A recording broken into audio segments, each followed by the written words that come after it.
Boker Tov, Morai Rabotai. We are continuing on Masechet Avodah Zarah on the bottom of Daf Tet Zayin Amud Bet. Today's Amud is being learned. L'schud Yehoshua ben Diana, Yel bat Rivka, Yehoshua ben Sarah, Menashe ben Asi. And today's Amud is also being learned for Refuah Shema Yaakov Meir ben Nahid and for Aliyat Neshama of Tzipora bat Yitzchak. We are stepping into some of the most fascinating agatas in Shas, very much halachically interesting as well. And the Gemara discusses the last piece of the Mishnah that we had by helping with the Goyim in the building process of the places that were used for killing people. And we mentioned the Mishnah that the concern is it's going to be used also for killing a Jew, as we're going to see a fascinating story that the Gemara brings. But first, the Gemara says, En bonin amar Rabba bar bar Chana amar Rabbi Yochanan. Rabba bar Chana was one of the most known and noted students of Rabbi Yochanan. And it says, Gimer besilkaot. The Mishnah said you can't build a besilki. What's a besilki? So it says Rabba bar Chana, there are three structures that are called besilki. Only one of them is asur to build. Says the Gemara, Shel marchei ovdei kuchavim, v'shel merchatzaot, v'shel otzrot. One is for the kings, in which they use the structure to judge dinei nefashot, capital punishments. And if somebody is found guilty right there and then, they just drop them from the top of this tall building to their death. The other one is for bit merchatzaot, for the public bathhouses. And the other one is for otzrot, it's created, built for the storage houses of the king. So it says in the Gemara, Amar Rava bet leheter ve'echad leisur. Only the first one is asur, the one that they use to judge people and kill people. But the other two are mutar. And says the Gemara, v'siman, the way you remember is le'esor malchehem bezikim. The one that's made for melachim is asur. Le'esor malchehem bezikim. That's the one that's asur. The other two are mutar. Ve'ika de amri, and there are those who say, Rava said no. All these three that we just mentioned are mutar. Amar Rava, kulam le'eter. The last narrow line, the Gemara asks a question, Ve'hatenan en bonini mahem besilki gardo mistadia. Gemara says, how can you say all of the besilkis? Besilki it's a word for a type of structure. So Gemara says, how can you say all of the besilkis are mutar? You can't say that because the Mishnah says you can't build besilki gardo mistadia. And bima, Emma, shel gardom v'shel istadia. Gemara says, no. Besilki is the name of the building and the type of structure. And what the Mishnah says means besilki shel gardom, the type of structure that's used for gardom, and gardom means putting someone on trial for death. So says the Gemara, and same thing is with the stadia, the stadiums that we mentioned before, which were used for sports of killing people and people watching and enjoying the fighting bulls and tigers and lions tearing apart people who were determined by the king as chayav mita. So says the Gemara, second wide line, all famous Gemara. Tanu Rabbanan, Keshenitpas Rabbi Eliezer leminut, when Rabbi Eliezer Agadol, nonetheless. This is Rabbi Eliezer ben Churkanus, the Rebbe of Rabbi Akiva, the Chavruta of Rabbi Yehoshua, the peer of Rabban Gamliel, tremendous Rabbi Eliezer, the Pirkei de Rabbi Eliezer fame. He was nitpas leminut. He was taken in to be judged. Now Rashi, the Rambam, other Rishonim seem to understand this as him being taken to be convinced to convert to Christianity. In other words, to Avodah Zarah, let's call it, right? Now, we know Rashi, that was partially censored, was the min stands for Mitalmidei Yesho HaNotzri. That was the early age Christians, and this would be the missionaries that tried with the power of the Roman Empire behind them, they tried, because one of the Roman emperors became a Christian from being pagan. He converted to Christianity, and that's when Christianity became more and more popular and more powerful. And they used the power of the government in order to convert people. This is not something new. Even the time of Ramban, you had something similar to this, even though that's like only 750 years ago. There was one of the students of Ramban, actually, he became a Christian. And he convinced the church and the king that if he debates and wins over the debate from the Chacham of the Yehudim, Ramban was known as the most scholarly figure in Spain, and he was also a Mekubal, a tremendous writer, orator, and so on. Then he could convince all of the Jews to convert to Christianity, and they actually forced the Ramban into a public debate in front of the church and in front of the king and the people of the country, which became the most embarrassing experience of the king and the church and the public Spanish government, to the degree that they had to exile Ramban out of Spain, and he went to Eretz Yisrael the last 3 years of his life. The guy's name was Pablo Cristiani, his new name, and Ramban actually wrote in Kitvei Ramban, is printed, the entire debate back and forth, 3 different sittings or standings of the debate as Sefer Milchamot Hashem. But this is something that happened. So they understand that this was the people drafting Rabbi Eliezer HaGadol to try to force him into Christianity. Now, Meromes Sadeh writes a different understanding in this Gemara. He understands that no, they were pagan. This is before they gravitated towards Christianity, perhaps, and therefore they would kill anyone that believed in Christianity. So he was nitpas leminut, means they took him suspecting him of being a Christian, and he had to clear his record by saying that no, I don't believe in these things, right? So let's see the story and then we'll understand. Says the Gemara, Tanu Rabbanan, kishenitpas Rabbi Eliezer leminut, when he was taken to minut, he'elahu legardom, they took him up to this building, the tall building, to be judged, to be put on trial for death penalty. And the Dayan, the judge, tells him, Amalo tohegmon, zaken shekemotcha, an elderly scholar of a stature like you, ya'asok b'dvarim betelim, he should be busy with such nonsensical things. Now, according to Rashi, Rambam, and others, this is talking about Chalila, dvarim betelim, meaning Torah. According to Meromes Sadeh, he's talking about him believing in Yashka and Trinity and all of that. And says the Gemara, what would you think he would answer? This is Rabbi Eliezer HaGadol, one of the Gedolei HaTanaim, right? And someone says to him, you should do Avodah Zarah. What is this Dvarim Betelim that you do? Right? You would expect him to say, no, this is not Dvarim Betelim. But what he did was shockingly different. Says the Gemara, Amar lo, he tells him, Ne'eman alaya dayan. Ne'eman alaya dayan.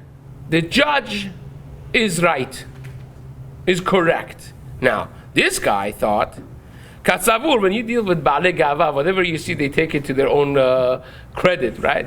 So this guy was no different.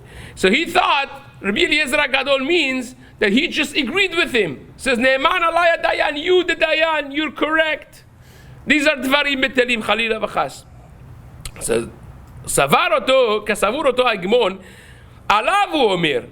He thought that he's talking about him. Vehu lo amar ela keneged aviv shebashamayim. But Rabbi Eliezer really meant to be mekabel alav et adin, to be mastik et adin. He said, this yisurim that I'm going through, this din of din nefashot that I'm going through, is something that has been decreed from HaKadosh Baruch Hu for me, and I accept the din upon myself. I do tshuva.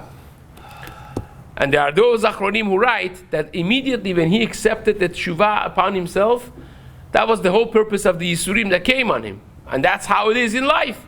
When something comes and a person accepts the yisurim, there's no point for the yisurim anymore. So right away, this guy thought that HaKadosh Baruch Hu put in his mind to say that, he means me, and therefore he let him off the hook. Says the Hegmon, says this judge, Amar lo, ho'il ve'emantani alecha, now that you believed me and you agreed with the din that I paskin, dimus, it's the name of his Avodah Zarah. I swear to my Avodah Zarah paturata. I let you go. Right? He escorted nice with the red carpet out of this thing. His life was saved. So now he comes home. By the way, before we go on, this is a very famous story. It's mentioned, to my knowledge, at least 3 other places in the Tanaic and Amoraic writings. This is in Midrash Rabbain Kohelet, brings the story slightly different from this, and 2 places in Yalkut, Shimoni as well, on different topics. But this story exactly like this, with slight changes brought at least 4 places in the writings of the Tanaim and Amoraim, and Rambam uses this actually in his Igeret HaShmad. What was Igeret HaShmad?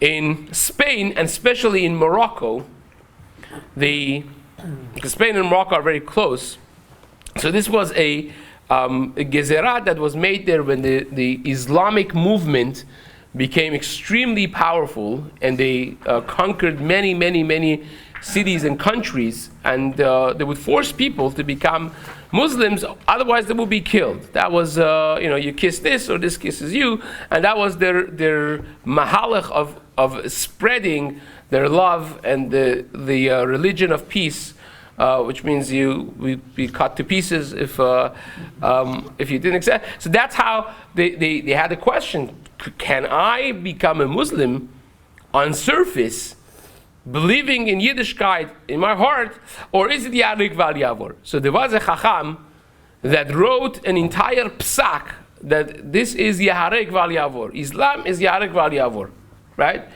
And it's not worth anything if you're Jewish only in your heart, and on surface you don't keep it. And this bothered Rambam to no end. He is so upset when he writes the letter, the public open letter to the Jews of Morocco, as known as Igeret HaShmad. In retrospect, it became one of the most famous pieces of Rambam's writing outside of Yad HaChazakah. And in it, he calls this person names. He says, who do you think you are? To the degree that he says, well, the person that wants to give a shi'ur has to at least review 3-4 times before he gives the shiur. You can't just get up and give a shiur. And someone that wants to write something, writes down, but you have to review what you want to write at least 100 times, if possible. And you just go and write a psak like that, and he goes through Gemarot showing one after another how he missed this Gemara and the other Gemara. And of course, 2 of the Gemarot that he brings are from our Sugya. One of them is the story of Rabbi Meir, which we're going to have in upcoming Gemara in Daf Yud Chet. The other one is this very Gemara. He says, you tell me that you have to be killed for not doing this. Look at what Rabbi Eliezer did. He was nitfas leminut, and minut is worse than Avodah Zarah. As you see across the board from all the sugyot in Shas, the minut is worse than Avodah Zarah. And what did he say? He pretended on the surface something that would appear to be agreeing with the deot of this hegemon, this judge, and he meant something else in his heart. And he got off the hook by doing that, not being killed. He says, according to you, he's a Rasha, right? According to you, according to this Tzaddik, says the Rambam, Rabbi Eliezer HaGadol is a Rasha. Right? He makes fun of him throughout his language in Igeret HaShmad, and this is again one of those things that he surprisingly uses very strongly to show that certainly Islam, who is not considered idol worship. Rambam is very strong and very clear about this. There were some Rishonim who disagreed with that, but Rambam writes that Islam is not considered, Avodah Zarah is actually a very beautiful faith. He says, he writes, En be'emunatam shum dofi. They are monotheist belief of a religion that believes in HaKadosh Baruch Hu and nothing besides HaKadosh Baruch Hu. So therefore, is not considered a bad emunah. So of course we're Jews and we have mitzvot and so on and so forth. But as far as Avodah Zarah is concerned, they're not considered over the Avodah Zarah. And writes the Rambam, what do they want you to say? They want you to say 2 sentences. One is actually Yichud Hashem, which in Arabic would sound something like Ashhadu anna la ilaha illallah, which would mean I testify that there is no God but Hashem, which is pretty nice, right? It's almost like Lavdil ben Kodesh, the Chor is like Shema Yisrael Hashem Elokeinu Hashem Echad, right? And then the other second sentence is a little bit more problematic. That would be questionable of whether or not the prophecy of their prophet would be considered to all of the world as a legitimate prophecy and so on. So Rambam says that's Yarek Val Yavor. So that's the core of Igeret Shmat, which very much he uses this Gemara and the Gemara upcoming, and we have to talk about how in the world it was mutar for Rabbi Eliezer to do what he did over here, and for Rabbi Meir to do what they did in the upcoming Gemara, because we know that we just had in the Mishnah that if you have your money fall in front of the Avodah Zarah, or you have a thorn into your flesh, into your leg, you can't bend to take it out or pick it up because it looks like you're bowing to Avodah Zarah. So here also it looks like you believe in Avodah Zarah, and yet it sounded like it was mutar over here, which is something that we have to talk about. But nevertheless, says the Gemara, Rabbi Eliezer did this, and then he felt horrible about himself. Sorry, how is minut or heresy worse than Avodah Zarah? Well, because the Gemara says, and we're going to have this coming up right now, that ideological things of minut are, they have a strong pull, and people, once they get pulled towards it, it's very hard to pull back. Right? The min is a person that was aduk to that belief, to that Avodah Zarah. Right? So that's why you always see in halakha there are specific dinim and laws for minim, which others don't necessarily share that. As we're going to allude to some of them and talk about some of them in the upcoming Gemara. So says the Gemara, he came home unscratched, and now he feels bad. How in the world it happened that Hashem had him go through this to be suspected, according to Meromeh Sadeh, for being a Oved Avodah Zarah, or that he should be taken to be forced to do that? It must be something, everything is min hashamayim, and he couldn't deal with it. Why me? Why did it have to happen to one of the Gdolei Atanaim? He comes home, and all of his Talmidim come to try to be menachem, to comfort him. Says the Gemara,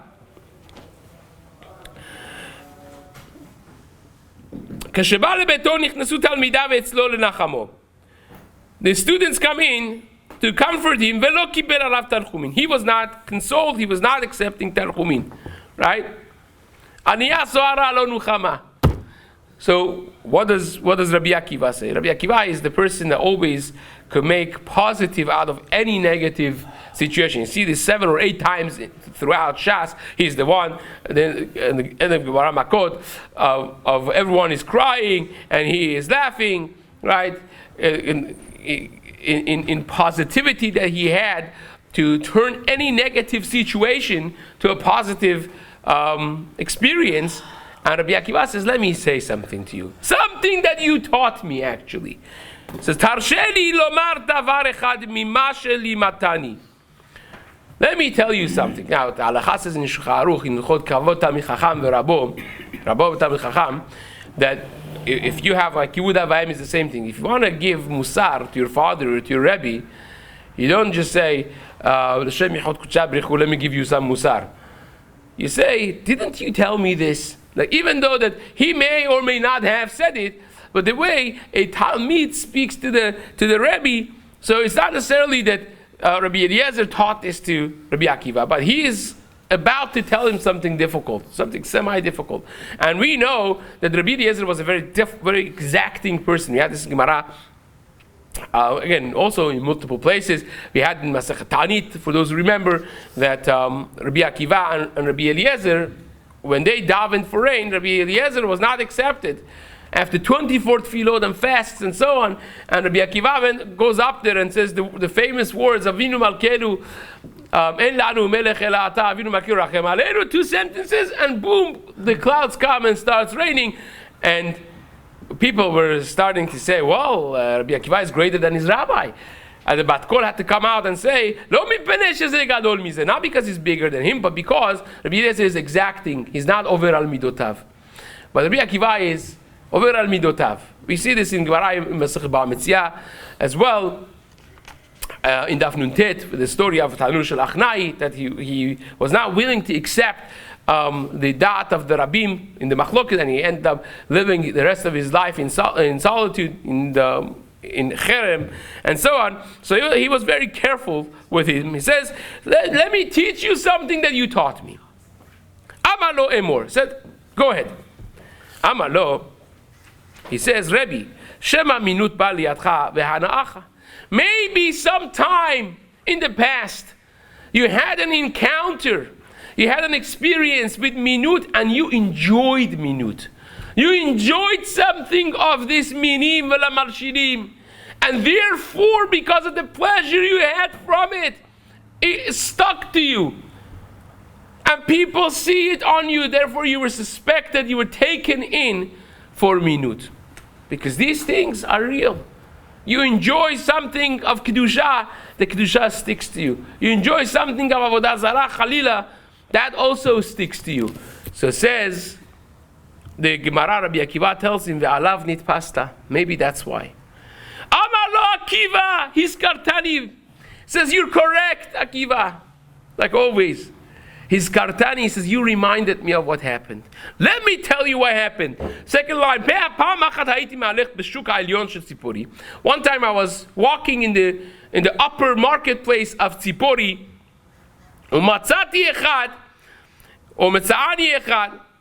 Somebody came to me. His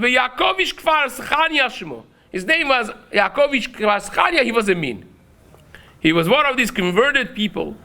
And he said to me, Amar li katuv b'toratchem, it says in your Torah, lo tavi etnan zona, that you should not use for the dvarim shebikdusha the payment of a zona. You can't use that umechir kelev bet Hashem Elokecha in the house of HaKadosh Baruch Hu. You can't use it. So says this Yakovish Kfar Schania, the guy, the min. He says to Rabbi Eliezer, I ask you a question. How about the following proposition? Can you make a beta kiseh, a bathroom, for the Kohen Gadol, which was on Har HaBayit? The Kohen Gadol had his own bathroom. Can you use the money of Etnan Zona that someone donated to the Beit HaMikdash for purposes of making a beta kiseh in Har HaBayit? Now, the Tosafot say over here that this halachically was not really a question, because you could even use that halachically for things much closer to the Kedusha than this. Anywhere in Har HaBayit would be mutar. But nevertheless, he says he didn't answer him, right? He didn't want to talk to him. So it's not that he went and embraced this guy and started talking and learning with him. He ignored him. Says the Gemara, Velo amarti lo klum. I didn't answer him anything. Amar li, he said to me, he said, let me tell you a pshat. Let me tell you something that I learned, says this min to Rabbi Eliezer. There's another pasuk that talks about Etnan Zona. The pasuk in Dvarim that we just learned is the pasuk in Chumash. But then you have a pasuk in Sefer Micha, Perek Aleph, pasuk Zayin. It talks about Etnan Zona, and at the end of it says, Ki me Etnan Zona kibasa, ve'ad Etnan Zona yashuvu. It comes from Etnan Zona and it goes to Etnan Zona. Ki me'etnan zona ki ba'asa v'ad etnan zona yashuvu. Mimakom hatinofet ba'u. They came from a dirty place, a disgusting place, a makom of dirt, of tinofet, human waste. Le'makom hatinofet yelechu. That money could go to makom hatinofet, for building a makom hatinofet. So this guy told him a cute pshat, how it's mutar to use etnan zona for building a bathroom on Har HaBayit for Kohen Gadol. Right? So that puts a smile on everyone's face over here. It's a cute pshat. So he put a smile on Rabbi Eliezer's face as well. Ve'hana'ani hadavar. I had a gishmak from it. I had hana. Al yedezeh nitpasti. And he says, you're right. Because of this hana'ah that I had, it was attached to me and I was caught for that. Leminut. Ve'avarti al ma shekatuv. I was over, I transgressed what it says in the Torah, harchek ma'aleh darkecha. That you should distance yourself from minut. Harchek ma'aleh darkecha. This is the pasuk in Mishlei Perek Hey that says, harchek ma'aleh darkecha val tikrav el petach betah. Distance your path from it, and don't get close to the door of its house. Now, the Gemara is going to discuss what that exactly means. Is it minut? Is it zanut? These are things that have a pool. And says Rabbi Eliezer, the pshat in the pasuk harchek ba'aleh darcha zu minut. That is minut. And the second part of the pasuk, val tikrav el petach betah zu hareshut. That's talking about government, because both of these things end up damaging you. And there are those who say, no, everyone agrees on the first half of the pasuk, that you should distance your path from it is minut. But the second one, the minut vereshut, that's both of the government and minut is in the first half. Now, don't go get close to the door of its house is zona. It's talking about its zona, immorality and promiscuity. V'kama, and how much do you have to distance yourself from it? Amar Rav Chisda arba amot. Rav Chisda said arba amot. Now this is halacha in Shulchan Aruch in Yoreh De'ah actually. In Yoreh De'ah in Siman Kuf Nun, the Shulchan Aruch says this, that you have to distance yourself 4 amot from a petach of zona, right? Or petach of bet znut. You go to a nightclub, you're passing by, like you're off the path, you don't pass by it. Or bet Avodah Zarah will be very similar, which the halachot of this and the details of it, Bezrat Hashem, we will continue to learn in the days to come. Hazaku Baruch.